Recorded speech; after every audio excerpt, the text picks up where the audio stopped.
Hello, and welcome to part one of our four-part workshop series, Food as Medicine. My name is Lynn O'Neill.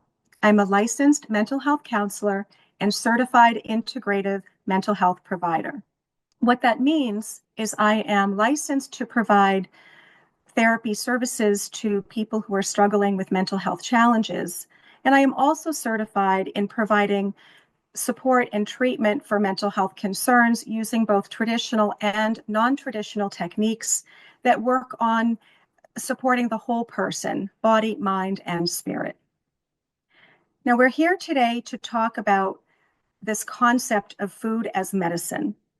And I'd like to begin by looking at some very basic questions of what is it and why are we even talking about it? So I'd like to begin today with exploring the why. Why are we talking about this concept of food as medicine? By some expert accounts, we are facing a health crisis here in the United States. We are facing a health crisis not just with our physical well-being, but also with our emotional health. And I'd like to start by pointing out a few statistics that I think are quite telling of this dynamic.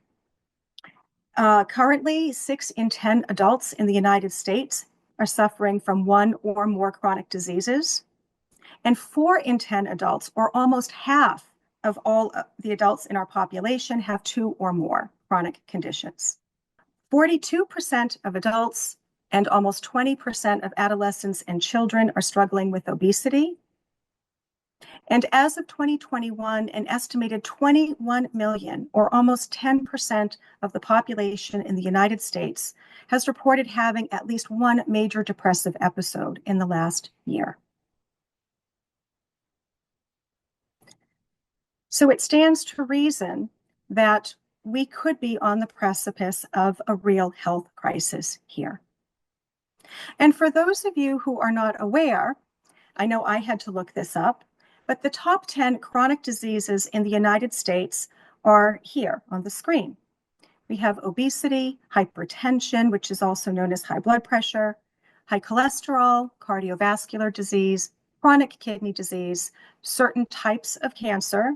Those are cancers that are associated with the digestive system, so esophageal, stomach, and colorectal, chronic obstructive pulmonary disease, asthma, and depression. Now, this list has been compiled by the Centers for Disease Control, and I do want to point out that one of these conditions is, in fact, a mental health condition. It is depression, which is now being categorized as one of the top 10 chronic diseases we are faced with in the United States. But you may be asking yourself, so what? We live in the United States. We have some of the best researchers and medical facilities and medications that exist. And any condition that I might develop can most likely be treated through medication or some other intervention.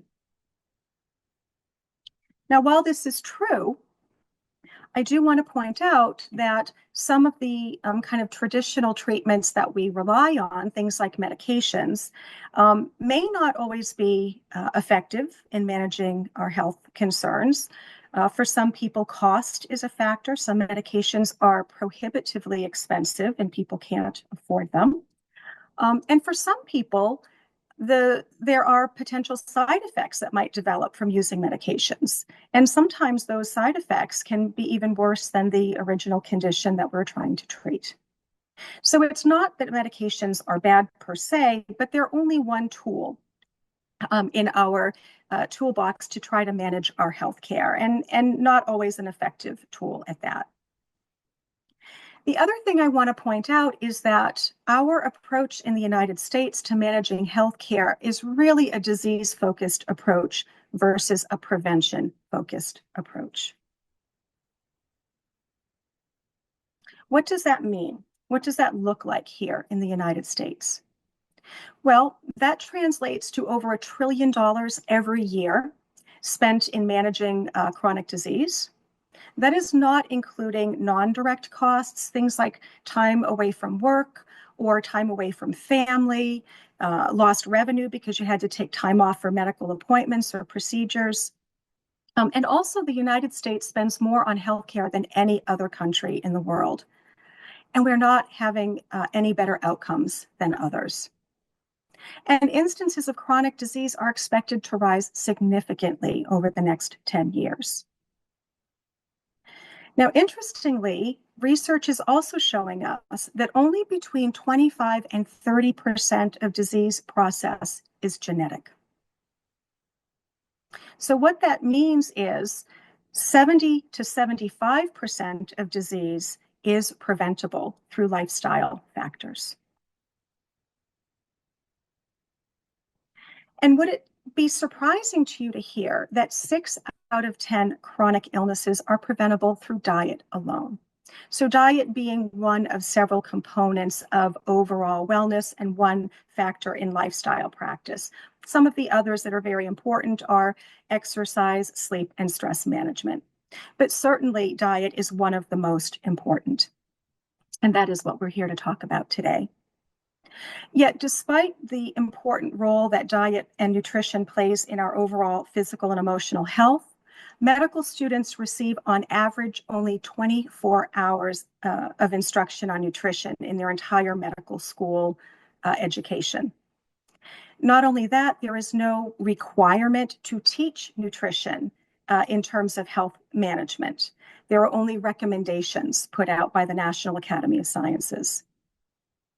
And only 40 medical schools in the United States require the minimum 25 hours of nutrition education. And again, that is a recommendation, not a requirement. So despite knowing how important diet and nutrition is, most folks in the United States don't eat a healthy diet and consume too much sodium, saturated fat, and sugar, all of which increase our risk of developing chronic disease exponentially. We know that fewer than 1 in 10 adolescents and adults eats enough fruits or vegetables on a daily basis. 6 in 10 young people aged 2 to 19 and 5 in 10 adults consume at least one sugary drink on any given day. Now, we're going to learn next in the next workshop why this is an important factor to take note of. So let's revisit that list of the top 10 chronic diseases in the United States, because I want to point out which of the 6 are directly related to diet and can be prevented through dietary intervention. I have marked those with a triangle. We have obesity, hypertension, high cholesterol, cardiovascular disease, diabetes, and those certain types of cancer associated with the digestive system. And while I can't put a triangle next to depression, I have put a star because more and more research is being conducted that is looking at the connection between diet and mental health. And we are seeing that what we eat significantly impacts things like depression, anxiety, and cognitive changes, non-age-related cognitive changes. So there is increasing evidence to add this to the list of diseases that may be preventable through diet. So to revisit the question that I began with, do we really need a new approach for healthcare? I think the answer is a pretty clearly resounding yes. And I'd like to show you a very brief clip that just sort of highlights some of what I've been talking about so far.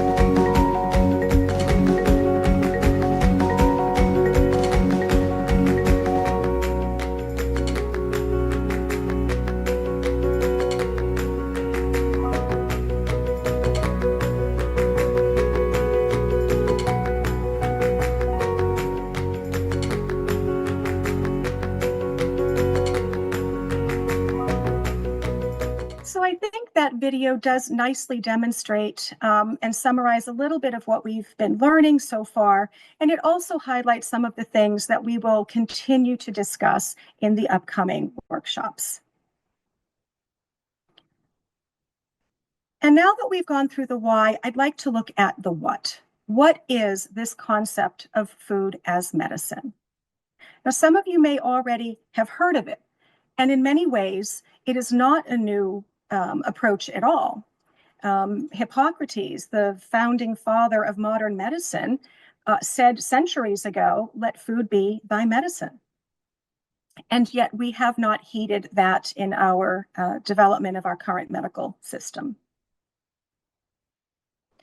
So by definition, food as medicine is an approach to health management that prioritizes food and diet in an individual's health plan, with the goal of either preventing or reducing symptoms of disease states, or even in many cases, reversing disease states.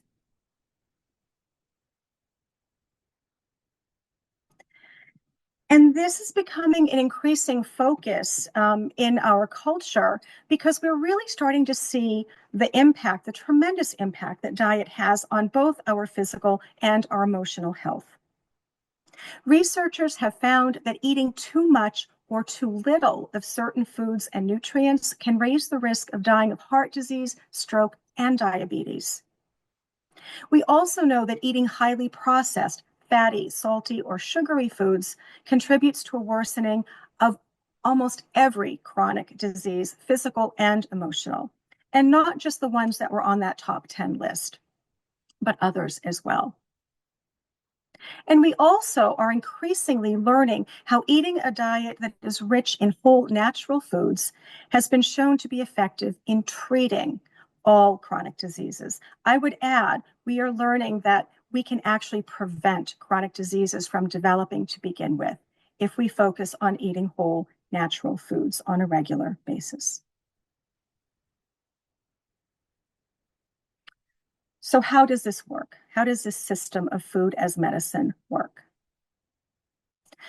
Well, we can approach it in two ways. By definition, it is sort of a systemic approach, meaning that it is using dietary interventions within the larger medical establishment, having providers and their patients talking about and using nutritional interventions to treat disease once they've developed, and also educating people on the prevention of disease through interventions like diet. So those are systems approaches, which we aren't really going to focus an awful lot on. We're going to focus more on the individual approaches. And that is rather what you and I and all of us can do to try to ensure optimum physical and emotional well-being for ourselves. And to demonstrate what this looks like, both the systemic approach and the individual approach kind of combined, I'm going to show another brief video clip. Welcome back. 6 out of every 10 adults live with at least one chronic disease. That's according to the CDC. But some doctors and nutritionists are now hoping to change that number, not with prescriptions or medical procedures, but with food. Dr. Malika Marshall has more in today's Medical Minute. It may look like a set of a television food show, but Lisa Taylor is a dietitian, and she's preparing healthy dishes at Mass General Brigham's new teaching kitchen. The lesson that food is medicine. It means thinking about food and nutrition in the same way that we think about medications and surgeries. Dr. Jacob Mirsky, a primary care physician and medical director of the teaching kitchen, actually prescribes food to patients. They can get the ingredients at a pantry next door, then sample the dishes made in the kitchen. These lessons are also available even if you're not a patient through an online cooking class developed by Mass General Brigham called New Cook. Thousands of people have joined in the classes to cook along with a professional chef and learn the power of nutrition. You can really make a difference in your health outcomes, in the risk of chronic diseases by changing what you're eating, how you're looking at food, what you put on your plate. With a focus on plant-based meals and affordability. We try to prepare for a family of 4 for less than $20. It's a good combination for a healthy life. Dr. Malika Marshall, CBS News, Boston. Okay, so we're back. Thank you.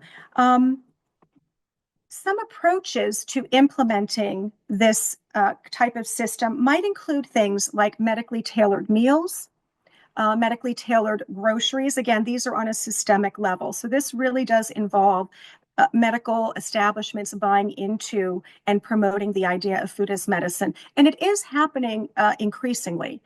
It's kind of slow to take off, but we are very fortunate to live where we do in the greater Boston area, where some of the cutting edge work is being done on food as medicine. And some of these programs are starting to emerge on a systemic level. But other things, including access to nutritional foods, can be part of a food as medicine model. So things like being able to access your local food pantry or farmer's market, or knowing where you can shop for affordable, healthy foods can be part of that. Another aspect is educating the population about healthful eating and its impact on physical and emotional health, as well as educating on the dangers of unhealthful eating on physical and emotional health. And that really is what this program here is all about.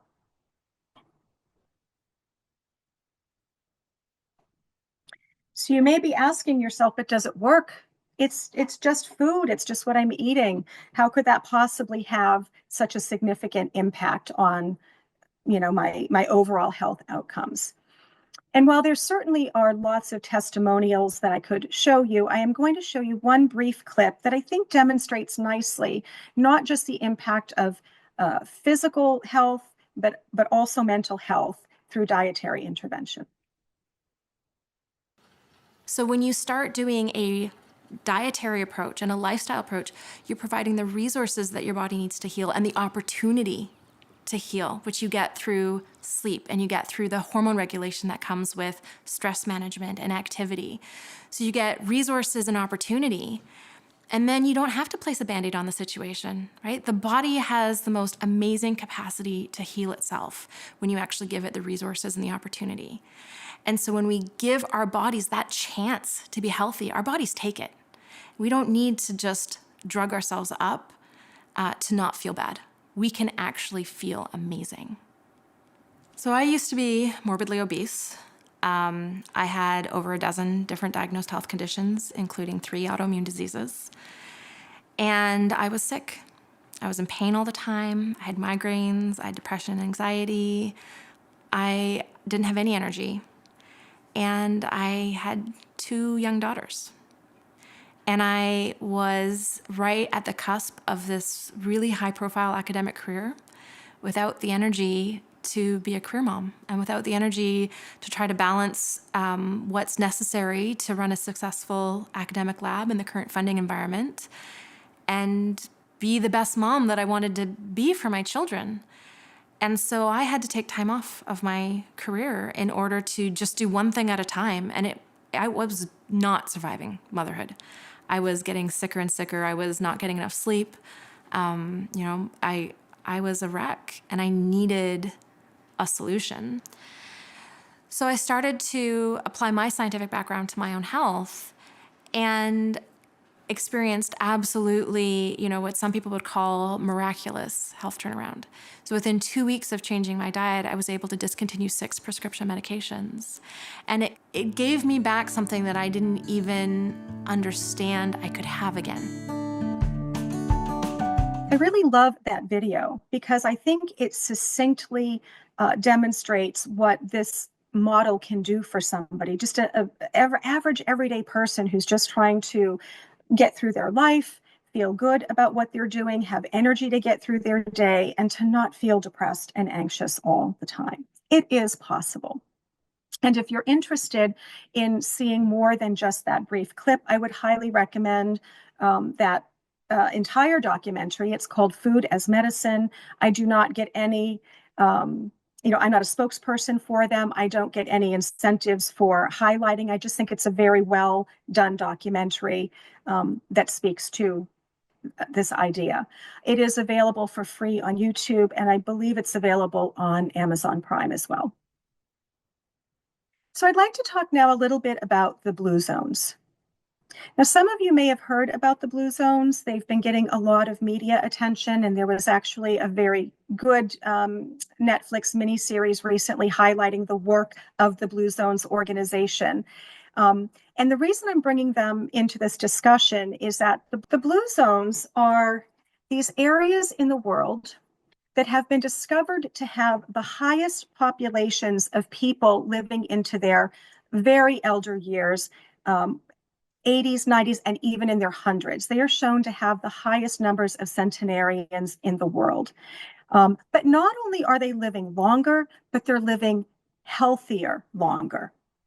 And there's a National Geographic, well, he was a National Geographic writer. Now he is strictly a promoter of Blue Zones lifestyle and education, Dan Buettner, who sort of discovered these areas back in the 90s and started researching them. And they're called the Blue Zones because he looked at this map where he was seeing this data showing disproportionate numbers of 100-year-old people. And he circled where they were on the map. He was using a blue marker, and so it became the Blue Zones. Now, there are 5 of them.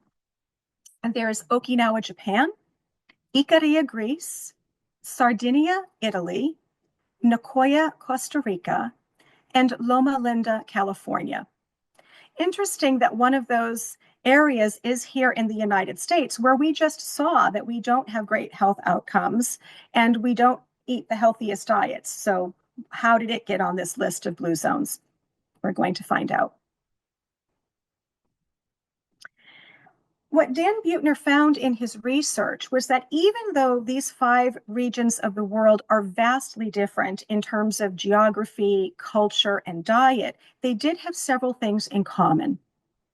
The first is that people in the blue zones typically eat a plant-based diet that's rich in legumes, whole grains, vegetables, and nuts. Legumes are things like beans and lentils.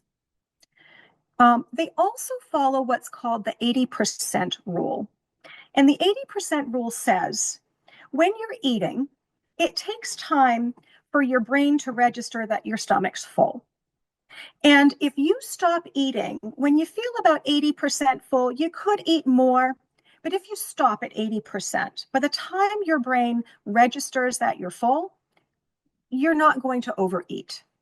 Right? We tend to overeat. We eat too quickly. We eat too much. So if you stop when you're 80% full, you're going to eat less and yet still be satisfied. Your brain just needs time to register what's going on in the stomach. And the third thing that they found was that the diet in all of these regions is mostly made up of whole foods, not highly processed ones. Okay, we're going to talk a lot about whole foods next time. And we'll talk about highly processed foods as well. We're going to give a lot of examples of what those are.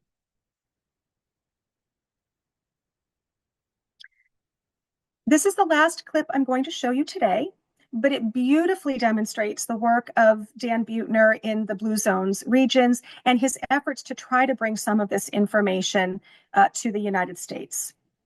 And I hope that you enjoy it. Dan Buettner says he's found the recipe for how to reach a happy and healthy 100 years. 100 recipes to be exact, all written down during a 2-year journey through the Blue Zones, the places around the world where people seem to defy the limits of age. Without heart disease, cancer, diabetes, or any of these diseases plaguing Americans. And this is what they ate. I sat in their kitchens. This is beyond a shadow of a doubt what people were eating to live to 100. You're seeing 500 years of wisdom concentrated into one bowl. Those recipes, all in his new book, The Blue Zones Kitchen. This is the traditional Icarian diet. But can eating the same meals here at home add years to our lives? We teamed up with Dan in Naples, Florida. The secret sauce is blending them the way the Icarians do it. We showed them how to make some of the dishes, but more importantly, we helped them choose 3 or 4 other people. And all we did was challenge them to have at least 5 potluck dinners together where they cook from the book. A 10-week challenge. This is what centenarians really eat. Involving about 100 volunteers. Everyone was split into groups called moais. A moai is an idea of bringing 4 or 5 friends together. If you could put that in a pill, it'd be a pharmaceutical blockbuster. Because, loneliness in this country shaves about 8 years off your life expectancy. In 1980, the average American had 3 good friends they can count on. We're now down to under 2. We're spending all of our time sucked into our little devices. We have to resume that connection. And if we can resume that connection around healthy food, we kill 2 birds with 1 stone. Hi, I'm Lisa, and I'm 50 years old. Armed with video cameras, chickpeas, olives, tomatoes, longevity stew, and recipes from the Blue Zones, the Moais gathered and encouraged each other. I mean, it's really good. Your neighborhood or your community has to be on board eating the same way, otherwise it won't work. Diets fail almost all the people, almost all the time. What seems to work in Blue Zones, not only knowing that a largely whole plant food diet is going to help you live long, and then you need to have a social network around this way of eating. Wow. 3 months later, Dan returned to see the results, reuniting with 3 women who vowed to stick with that 10-week challenge: Jeanette, Joanne, and Lisa. 3 months ago? It's a little painful for me to look at it, but look at that. What happened? I lost 12 pounds. That's amazing. Cholesterol down 22 points. Wow. Yeah. Starting to eat this way, she started to make other changes in her life, more physical activity. She's really set up, I think, for a long-term success. I'm making black bean salad. As for Jeanette, who says she used to feed her family fast food most nights before, she really adopted it in a big way. I lost 17 pounds. 17 pounds. Wow. I did. That's amazing. That's over a pound a week. I feel happy, I feel energized, I'm out, I'm adventurous, I go places, I do things, I'm excited about it. We don't allow any soda. But the biggest change came from Joanne. A lot's changed since I saw you 3 months ago. Absolutely. You lost a lot of weight. Yeah, like 37 pounds. Unbelievable. Yeah. Not only did she lose the weight, her entire attitude and presentation changed. We helped get her out of pain. We helped her look better, build her self-esteem, and then her well-being followed it. I had to get rid of so many different clothes. That felt good. What's your hope for this book? To spend all this time traveling all around the world to get it just right? I have discovered something that I truly believe can improve the human condition. The secret to eating for longevity is to eat simple foods every day for years or decades, like people in the Blue Zones do. While the women we talked to saw the most dramatic change, everyone who stuck with the program for 3 months also reported weight loss. But I think the thing that's the most exciting anyway to me is that they all reported kind of emotional well-being went up. Yeah, I love that. I love the emotional well-being. We talk about the cholesterol numbers, the blood pressure numbers, and all that stuff. It makes a ton of sense. I kind of want that book right now. You are what you eat, right, Maria? I've been eating a lot of that bean since we did this story. It's actually pretty easy to incorporate, and you kind of find yourself, eating lentils and brown rice and going, well, it's actually much better than you thought.